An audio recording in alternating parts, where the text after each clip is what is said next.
Hello बच्चों, आज हम सीखेंगे 1 से 10 तक गिनती उर्दू में। तो चलिए वीडियो को स्टार्ट करते हैं। 1, इसे कहते हैं 1। इसे इस तरीके से लिखा जाता है 1। 2, इसे 2 कहते हैं 2।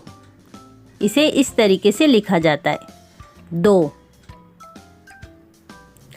3, इसे कहते हैं 3 और इसे इस तरीके से लिखा जाता है 3 3 3। 4, इसे कहते हैं 4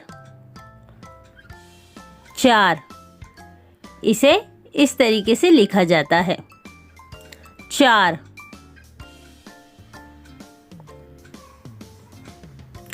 5, इसे कहते हैं 5 5 और इसे इस तरीके से लिखा जाता है 5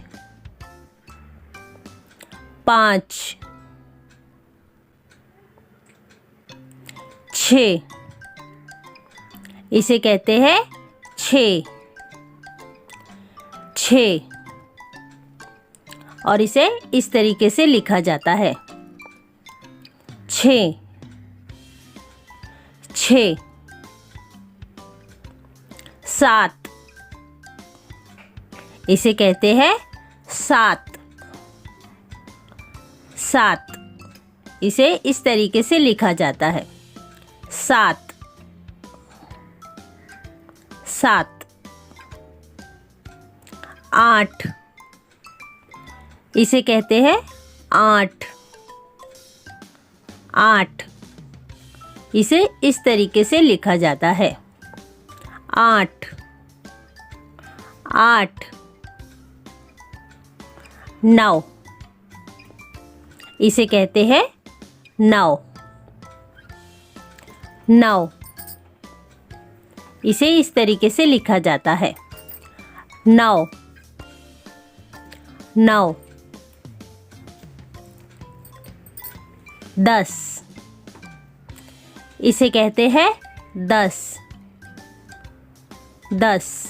इसे इस तरीके से लिखा जाता है 10 10। तो ये थे गिनती 1 से 10 तक। अगर आपको मेरी वीडियो पसंद आए तो इस वीडियो को लाइक कर देना, शेयर करना और मेरे चैनल को सब्सक्राइब कर देना। बाय बाय, अल्लाह हाफिज़।